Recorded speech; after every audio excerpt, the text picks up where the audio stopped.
आज के इस वीडियो लेक्चर में हम बात करने वाले हैं class 6 subject science chapter number 2 components of food. यानी जो फूड होता है, जो भोजन होता है, उसमें कौन कौन से कंपोनेंट्स होते हैं, like carbohydrates, proteins, vitamins, fat, minerals. ये सभी चीज़ों के बारे में हम डिस्कस करने वाले हैं इस चैप्टर में, और ये इस चैप्टर का फर्स्ट लेक्चर है। और फर्स्ट लेक्चर में हम पूरा कंप्लीट करेंगे, जितना थ्योरी पार्ट है यानी जितने भी इंपॉर्टेंट फैक्ट्स हैं उन सभी को हम डिस्क्राइब करने वाले हैं इस चैप्टर में। तो ये बने रहिए मेरे साथ।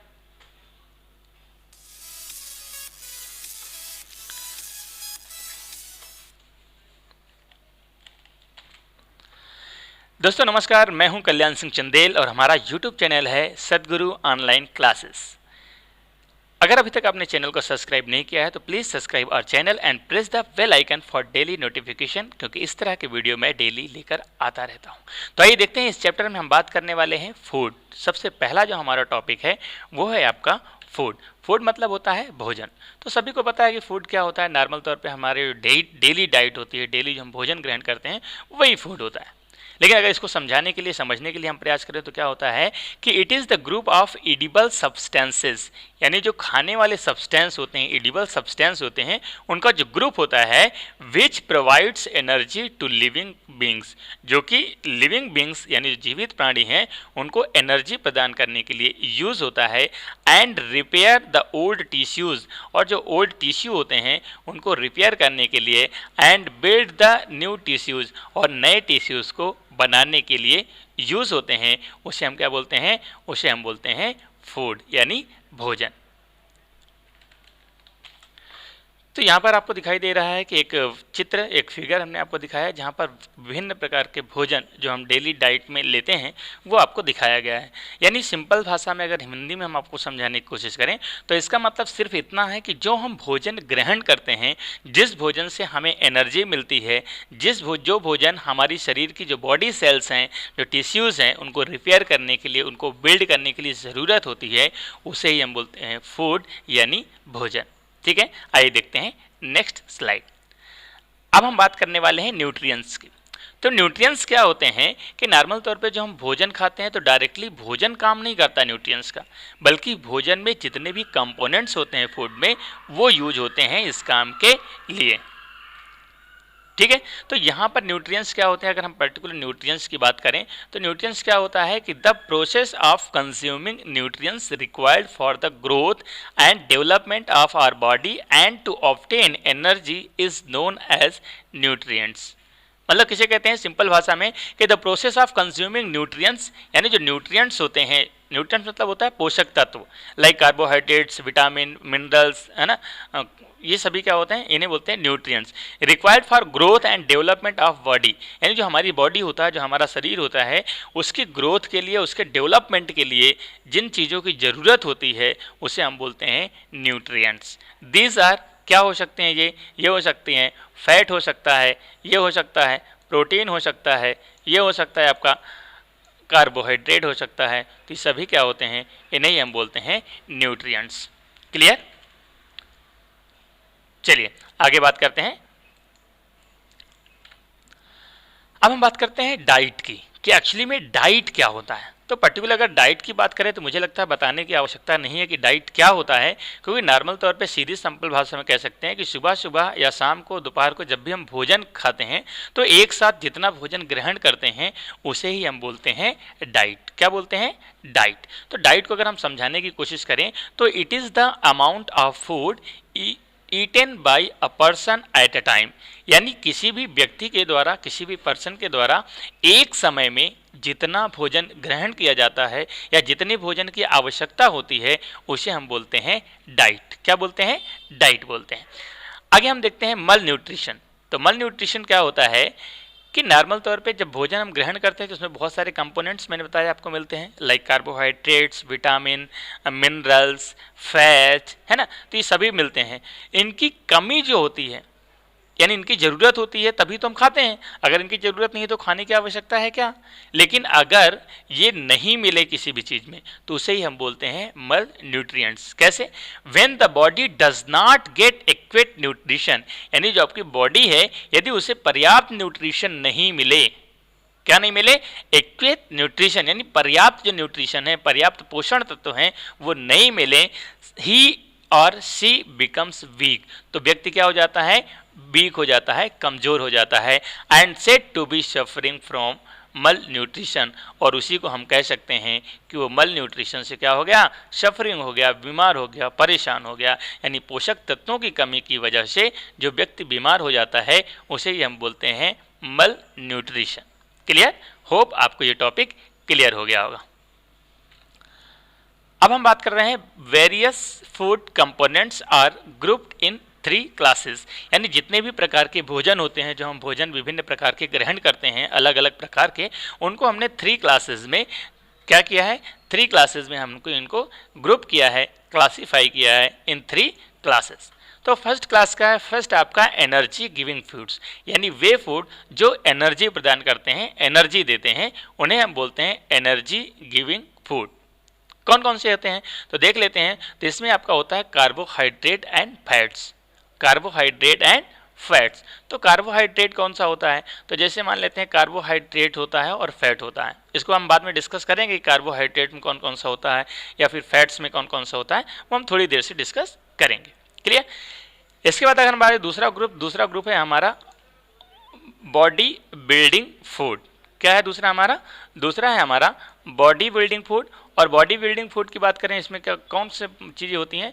तो प्रोटीन्स जो होती हैं वो बॉडी बिल्डिंग फूड के काम में आती हैं। यानी अगर हम बॉडी बिल्डिंग की बात करें तो उसमें कौन सा आता है? प्रोटीन्स आता है।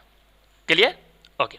इसके अलावा अगर हम बात करें प्रोटेक्टिव फूड, तो जो प्रोटेक्टिव फूड होता है, प्रोटेक्टिव फूड यानी जिससे हम प्रोटेक्शन कहते हैं, तो उसे हम बोलते हैं प्रोटेक्टिव फूड। और प्रोटेक्टिव फूड किन चीज़ों में मिलता है? वो मिलता है आपका विटामिन एंड मिनरल्स में।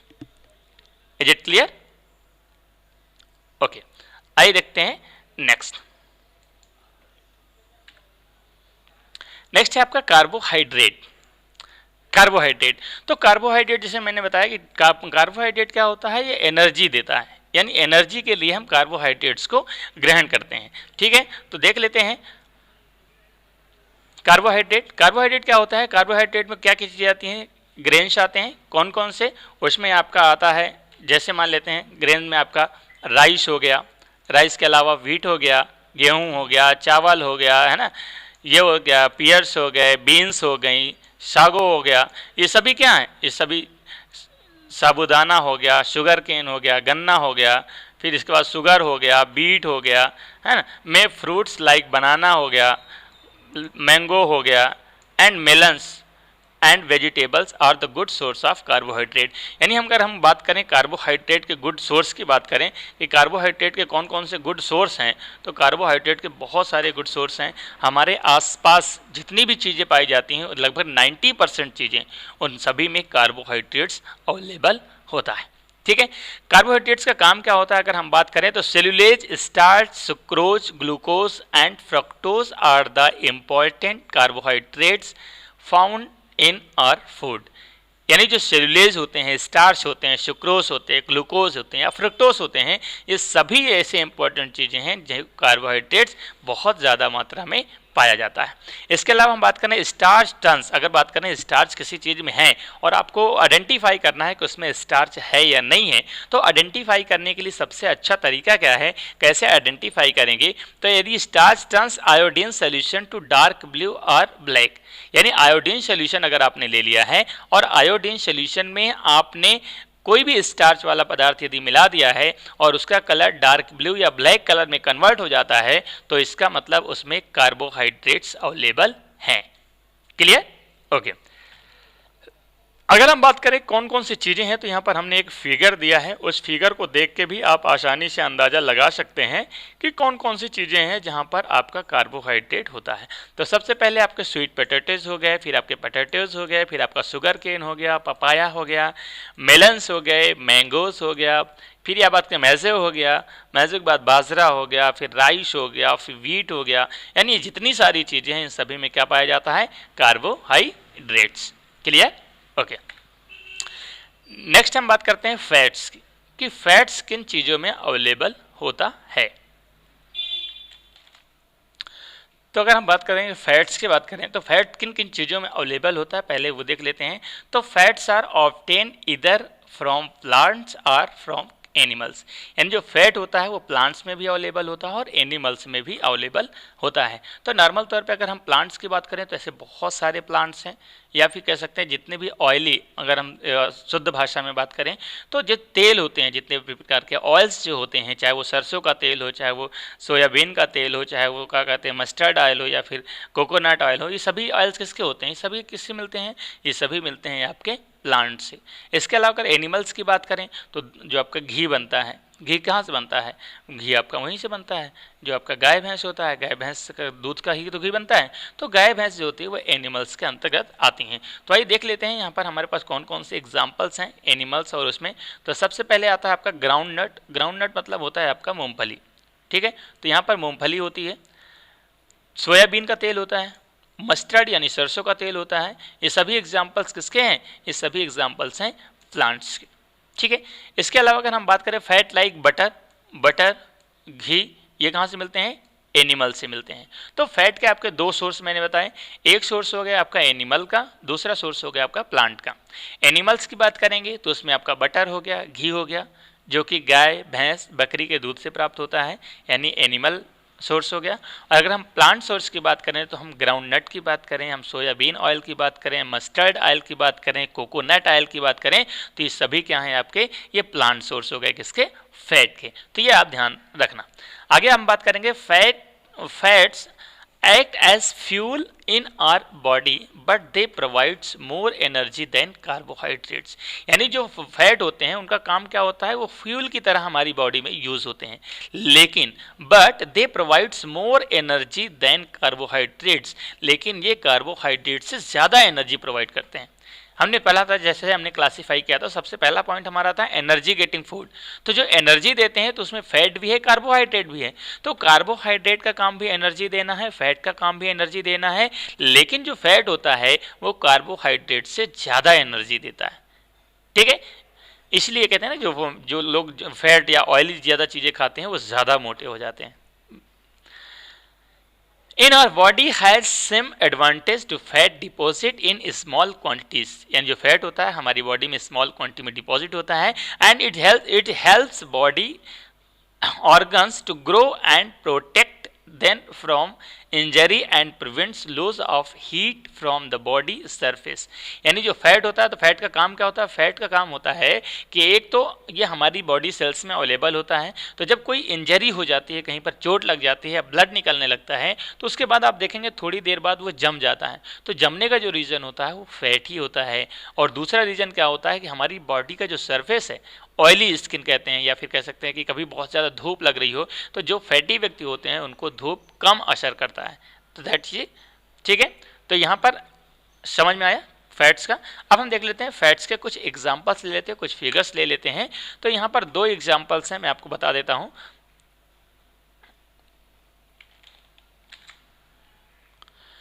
तो यहाँ पर अगर ध्यान से देखें तो ये हमारे पास हमने दो भागों में क्लासीफाई किया है। फैट की बात हम किया तो पहले हमने प्लांट्स की बात की सोर्स की, और दूसरा एनिमल सोर्स की बात की।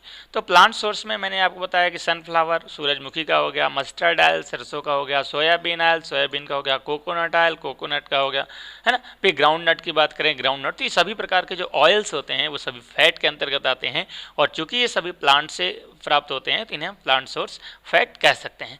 दूसरी ओर अगर हम बात करें तो हम बात कर रहे हैं एनिमल सोर्स की। तो एनिमल सोर्स में आपका मीट भी आता है, आपके फिशेज आते हैं, आपका एग आता है, इवन मिल्क आता है, घी आता है, क्रीम आता है, बटर आता है। ये सभी क्या है, एनिमल सोर्स है, ठीक है। आइए देखते हैं नेक्स्ट में हमारे पास है प्रोटीन। अब अगर हम बात करें प्रोटीन की कि प्रोटीन किस चीज़ के लिए यूज़ होता है, तो नॉर्मल तौर पे प्रोटीन मिलता कहाँ है, पहले हम इस बारे में बात कर लेते हैं। तो प्रोटीन मिलता है आपका मिल्क, यानी जो दूध होता है मिल्क में मिलता है, फिश में मिलता है, मीट में मिलता है, cheese, egg and main source of animal proteins. यदि हम एनिमल प्रोटीन्स की बात करें, यानी जो चीज़ें एनिमल से प्राप्त होती हैं, तो उसमें आपका मिल्क भी आएगा, फिश भी आएगा, मीट भी आएगा, चीज़ भी आएगा, एग्स भी आएगा। तो ये सभी क्या है, मेन सोर्स हैं एनिमल प्रोटीन्स की। लेकिन अगर हम बात करें वेजिटेबल प्रोटीन्स की, तो वेजिटेबल प्रोटीन्स में क्या क्या आएंगी, can be obtain from legumes, including pulses and beans, यानी जो पल्सेज होती हैं, जो बीन्स होती हैं, उनमें सबसे ज़्यादा मात्रा में प्रोटीन अवेलेबल होता है। आपने सुना भी होगा कि जो सोयाबीन होता है उसमें सबसे ज़्यादा मात्रा में प्रोटीन अवेलेबल होता है। क्लियर। आगे हम बात करते हैं proteins are required for growth and repairing of our body, यानी प्रोटीन की रिक्वायर्ड हमारे शरीर में क्यों होती है? क्योंकि प्रोटीन का काम क्या होता है, ये हमारे शरीर की जो ग्रोथ होती है और जो रिपेयरिंग ऑफ बॉडी, यानी हमारी बॉडी की जो रिपेयरिंग होता है उसका काम कौन करता है? प्रोटीन करती हैं। इसलिए प्रोटीन हमारे लिए ज़्यादा ज़रूरी हो जाती हैं।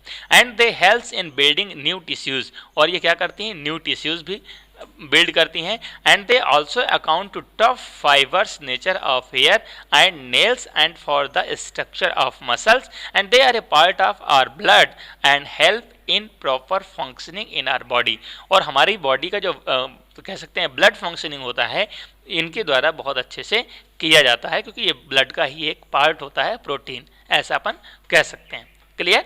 आगे हम बात कर लेते हैं प्रोटीन के जो सोर्स हैं उनका एक चित्र दिखा देते हैं आपको कि कौन कौन सी चीज़ें में प्रोटीन मिलता है। तो यहाँ पर भी हमारे पास दो सोर्स हैं, एक सोर्स है हमारा आपका प्लांट्स वाला और दूसरा है एनिमल वाला। तो प्लांट्स में आपका क्या आते हैं? उसमें आपके ग्राम आता है, उसमें आपका मूंग आती है, उसमें दाल आती है, उसमें बीन्स आती हैं, सोयाबीन्स आती हैं, या पीस यानी मटर जो होता है। तो ये सभी क्या है? इन सभी में प्रोटीन मिलता है, और ये सभी किसके सोर्स हैं? Plant source.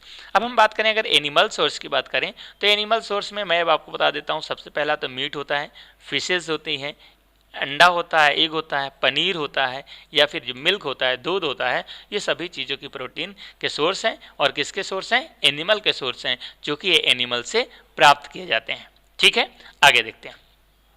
आगे हम देखते हैं विटामिन्स। अगर हम बात करें विटामिन्स की बात करें तो विटामिन्स भी आपका एक न्यूट्रिएंट्स है। तो विटामिन्स किस चीज़ के लिए रिक्वायर्ड होते हैं? तो vitamins are required by our body a very small quantity, यानी जो विटामिन्स होते हैं उनकी हमारे शरीर में ज़रूरत बहुत कम मात्रा में होती है, यानी बहुत ज़्यादा विटामिन की ज़रूरत हमें नहीं होती है। And vitamins help in keeping our eyes, vitamins का काम क्या होता है? तो वो हमारी आइज, हमारी बोन्स, हमारी टीथ एंड गम्स को हेल्दी बनाने के लिए ज़रूरी होते हैं। ठीक है।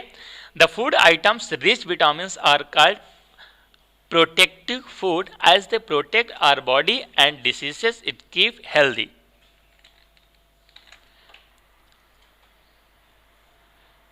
ठीक है। The food items rich in vitamins are called protective food, यानी वे फूड जिनमें प्रोटीन सबसे ज़्यादा होता है उन्हें हम बोलते हैं प्रोटेक्टिव फूड। अब प्रोटेक्टिव फूड क्यों बोलते हैं? क्योंकि उनमें प्रोटीन सबसे ज़्यादा अवेलेबल होती हैं, और प्रोटीन्स का काम क्या होता है कि प्रोटीन्स जो हमारी बॉडी होती है या जो डिसीजेज होती हैं उनको प्रोटेक्ट करने का काम करती हैं। क्लियर। ओके, आइए देखते हैं नेक्स्ट। तो ये सभी जो आपके चित्र आपके सामने दिखाई दे रहे हैं, ये सभी चित्र किसके हैं? विटामिन के सोर्स के हैं। तो यहाँ पर विटामिन की अगर हम बात करें तो विटामिन को हम आगे चल के क्लासीफाई कर सकते हैं। तो क्लासीफाई करेंगे तो उसमें आपका आता है विटामिन ए आता है, विटामिन बी आता है, विटामिन सी आता है, विटामिन डी आता है, विटामिन ई आता है, विटामिन एच आता है, यानी ऐसे कई सारे विटामिन को हम कैटेगराइज करते हैं। तो यहाँ पर हम थोड़ा सा क्लासिफिकेशन किए हैं, और ए, बी और सी, डी चार अलग अलग चित्र आपको दिखाई दे रहा है। यहाँ पर हम बात कर रहे हैं विटामिन ए की बात कर रहे हैं, यहाँ पर हम विटामिन बी की बात कर रहे हैं, यहाँ पर हम विटामिन सी की बात कर रहे हैं, और यहाँ पर हम विटामिन डी की बात कर रहे हैं। तो चारों तो विटामिन ही है, तो विटामिन के रूप में ही हम इनको लेते हैं। तो अगर हम बात करें विटामिन ए के सोर्स कौन सबसे अच्छे होते हैं, तो नॉर्मल तौर पे हमारे पास होता है मिल्क, हमारे पास होता है फिश ऑयल, या हमारे पास ऐसे कई सारे से फ्रूट्स होते हैं जो क्या है विटामिन ए के अच्छे सोर्स होते हैं, जिसमें पपीता सबसे अच्छा होता है। ठीक है। इसके अलावा अगर बात करें विटामिन बी की बात करें तो विटामिन बी में जो आपका लीवर होता है, जो आपके ग्रेन्स होते हैं, जो आपका पोहा होता है, इनमें सबसे अच्छा सोर्स माना जाता है। इसके अलावा अगर हम बात करें विटामिन सी की, तो विटामिन सी में जितने भी खट्टे फल होते हैं, ठीक है, जितने भी खट्टे फल होते हैं, लाइक ऑरेंज हो गया, आपका टोमेटो हो गया, आपका लेमन हो गया, आपका गुआवा हो गया, आपका आंवला हो गया, इन सभी में विटामिन सी पाया जाता है। और अगर हम बात करें विटामिन डी की, तो विटामिन डी आपका मिल्क में भी पाया जाता है, अंडों में पाया जाता है, फिशेज में पाया जाता है, या मीट में पाया जाता है, या फिर जो आपका बटर होता है उसमें भी आपका विटामिन डी पाया जाता है। तो ये सभी सोर्स हो गए आपके विटामिन्स के। ठीक है, आगे देख लेते हैं। आगे हम बात कर रहे हैं मिनरल्स की बात कर रहे हैं। तो मिनरल्स भी बहुत सारे मिनरल्स होते हैं। मैं कहता हूँ आज की डेट में अगर हम मिनरल्स की बात करें या किसी भी एलिमेंट्स की बात करें तो लगभग 100 से ज़्यादा होते हैं। तो उनमें से हम कुछ मेन जो एलिमेंट्स हैं, जो मेन मिनरल्स हैं, उनके बारे में हम बात करेंगे। और अगर बात करें मिनरल्स की नीड क्यों होती है, मिनरल्स की ज़रूरत क्यों होती है हमें, तो minerals are needed by our body in small amounts, यानी बहुत कम मात्रा में ज़रूरत होती है। Each one are essential for proper growth, और इसकी ज़रूरत हमें इसलिए होती है ताकि हमारी प्रॉपर ग्रोथ हो रहे हमारी बॉडी की, and to maintain good health, और जो हमारी हेल्थ है वो अच्छी रहे, उसको मेंटेन करने के लिए भी मिनरल्स की ज़रूरत होती है। क्लियर। यहाँ पर अगर एग्जाम्पल्स की बात करें, एग्जाम्पल्स में हमारे पास आयोडीन की बात करें तो आयोडीन भी आपका एक मिनरल है। तो आयोडीन के सोर्स की अगर हम बात करें तो उसमें आपका चुकंदर आता है, उसमें आपका बटर आता है, उसमें आपका मछलियाँ आती हैं, सभी किसके हैं, आयोडीन के अच्छे सोर्स हैं। या फिर नमक आयोडीन वाला अपन खाता है तो उसमें भी आयोडीन पाया जाता है। इसके अलावा हम बात कर रहे हैं फास्फोरस की बात करें तो फास्फोरस भी आपका अगला मिनरल्स है। जैसे उसमें आपके केले हो गए, उसमें दाने हो गए, उसमें आपका मिल्क हो गया, तो ये सभी किसके हैं, फास्फोरस के सोर्स।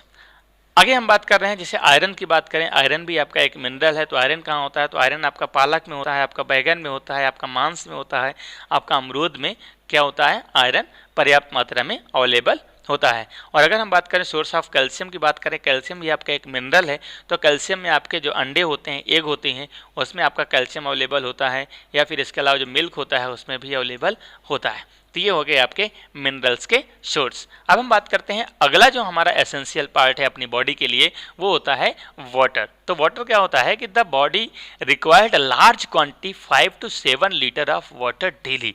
यानी अगर एक हम बात करें यंग पर्सन की बात करें तो यंग पर्सन को डेली 5 to 7 लीटर्स पानी की रिक्वायरमेंट होती है, और इतना पानी हमें निरंतर पीना भी चाहिए। लेकिन अगर हम स्टूडेंट्स की बात करें, क्लास 6 के स्टूडेंट्स की बात करें, तो लगभग 4 से 5 लीटर पानी उन्हें पर डे पीना चाहिए, क्योंकि जो वाटर होता है वो हमारे बॉडी को टेम्परेचर को मेंटेन करता है। और इसके अलावा वाटर क्या करता है कि water helps our body to perform many functions, यानी कई सारे फंक्शंस है हमारी बॉडी के अंदर के जिनको परफॉर्म करते हैं, लाइक डाइजेशन, उसमें डाइजेशन एक फंक्शन होता है, तो वाटर की वजह से डाइजेशन भी अच्छा होता है। Growing out dissolve waste as urine and impure blood, और जो ब्लड होता है उसको भी प्योर करता है, अशुद्ध होने से बचाता है। Water also keeps our body cool through sweating, और जो पानी होता है वो हमारी बॉडी को कूल रखता है थ्रू स्वीटिंग। स्वीटिंग मतलब होता है पसीना आना, क्योंकि जब पानी पिएंगे तो पानी बाहर शरीर से बाहर निकलेगा, और यदि पानी शरीर से बाहर निकलेगा तो आपका शरीर ठंडक महसूस करेगा। सबसे अच्छा एग्जाम्पल इसका यही है कि आपने देखा होगा कि जो मिट्टी के घड़े होते हैं उन मिट्टी के घड़ों में पानी ठंडा होता है। तो पानी ठंडा इसलिए नहीं होता है कि उसके अंदर फ्रिज लगा हुआ है, बल्कि जो मिट्टी होती है, मिट्टी के जो पार्टिकल्स होते हैं उनके बीच में थोड़ा सा गैप होता है। गैप होने की वजह से अंदर जो पानी हम भरते हैं वो धीरे धीरे रिसकर बाहर निकलता है, और जैसे ही बाहर निकलता है तो वो इवेपोरेट होता है, और इवेपोरेट होने की वजह से टेम्परेचर डाउन होता है। तो वही चीज़ जब हमारे शरीर के अंदर से पसीना यानी स्वीट निकलता है तो वो धीरे धीरे इवेपोरेट होता है, और उसके इवेपोरेशन की वजह से जो हमारी बॉडी का टेम्परेचर है वो डाउन होता है। ठीक है। इसके अलावा वाटर क्या करता है कि water helps in blood circulation, यानी ब्लड सर्कुलेशन में भी वाटर बहुत अच्छा रोल प्ले करता है। तो मतलब यहाँ पर ज़रूरी यही पॉइंट है कि अगर आप पानी कम पीते हैं तो आपको आज से ही पानी ज़्यादा पीना स्टार्ट कर देना होगा। ठीक है। तो आज से उम्मीद है कि आप सभी पानी ज़्यादा पीना शुरू करेंगे। आगे देखते हैं नेक्स्ट पॉइंट की। तो नेक्स्ट पॉइंट है आपका डिफिशियंसी डिजीजेज, यानी अगर किसी चीज़ की कमी की वजह से जो रोग हो जाते हैं उनके बारे में हम डिस्कस करने वाले हैं। Diseases that occurs due to the lack of nutrients are called deficiency disease, यानी किसी भी पोषक तत्व पोषण की कमी की वजह से जो रोग होते हैं उन्हें हम बोलते हैं डिफिशियंसी डिसीजेज। तो कौन कौन सी हैं, उनसे क्या होता है या कैसे अपन उसको आइडेंटिफाई कर सकते हैं, तो मैं आपको यहाँ पर इस टेबल के माध्यम से आपको आइडेंटिफाई करा देता हूँ। तो लिखा हुआ है name of vitamin and minerals, यानी इस कॉलम में हम विटामिन या मिनरल्स का नाम लिखेंगे। दूसरे में डिफिशियंसी डिजीज कौन सी है उसका नाम लिखेंगे, और फिर उसमें मेन सिम्पटम्स क्या होते हैं वो हम आपको बताएंगे। कौन कौन से सिम्टम्स होते हैं वो आपको पता चल जाएगा। तो सबसे पहले हम बात करते हैं विटामिन ए। विटामिन ए आपका क्या है, विटामिन है, और उसकी कमी से कौन सा रोग होता है, नाइट ब्लाइंडनेस, या इसी को हिंदी में बोलते हैं रतौंधी रोग। यानी विटामिन ए की कमी से कौन सा रोग होता है? रतौंधी रोग होता है। रतौंधी रोग में होता क्या है कि poor or loss of vision in darkness night, यानी अंधेरे में क्या होता है कि इनका जो दिखाई देना है वो कम हो जाता है, या फिर कह सकते हैं बिल्कुल से दिखाई नहीं देता है, something complete lot of vision, या फिर कह सकते हैं कि अपनी आंखों की रोशनी चली जाती है, तो इसे हम बोलते हैं रतौंधी या नाइट ब्लाइंडनेस। दूसरा आपका है विटामिन B1। अभी हमने देखो विटामिन को हमने क्लासिफाई किया था vitamin A, vitamin B, vitamin C, vitamin D. यहाँ पर हमने विटामिन बी को भी क्लासिफाई किया है, vitamin B1, B2, B3, B4 ऐसा B12 तक है। ठीक है, तो जब आप बड़ी क्लास में बायोलॉजी पढ़ेंगे तो आपको वहाँ पर ये सारी चीज़ें क्लियर हो जाएंगी। तो विटामिन B1 की अगर हम बात करें तो विटामिन B1 की वजह से कौन सा रोग होता है, तो उसे हम बोलते हैं बेरी बेरी। क्या होता है आपका? Berry berry.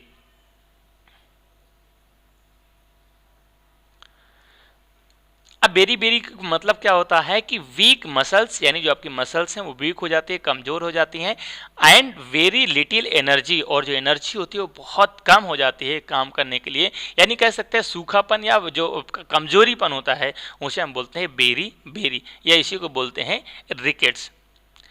आगे होता है विटामिन सी। तो विटामिन सी की कमी से क्या होता है? स्कर्वी रोग हो जाता है। स्कर्वी रोग मतलब होता है ब्लीडिंग गम, यानी जो आपके दांत होते हैं, जो आपके मसूड़े होते हैं, वहाँ से खून आने लगता है, तो स्कर्वी रोग कहलाता है। और स्कर्वी में कौन कौन सी चीज़ें कमी हो जाती है? तो विटामिन सी, और विटामिन सी का मतलब होता है खट्टे पदार्थ या खट्टे फल।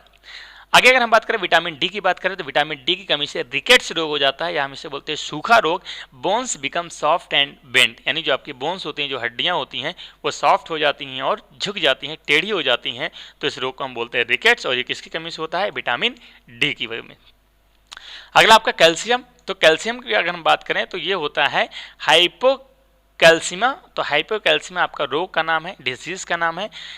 कैल्शियम की कमी से होता है, और उसमें weak bones and tooth decay, इससे कम जो हड्डियां होती हैं वो कमज़ोर हो जाती हैं, और जो टीथ होते हैं, दांत होते हैं, वो गिर जाते हैं। आगे है आयोडीन। आयोडीन की कमी से आपका गिटर। गिटर मतलब होता है घेंगा रोग। घेंगा रोग किसकी वजह से होता है? आयोडीन की कमी से होता है, यानी glands in the neck appear swallow mental ability in children.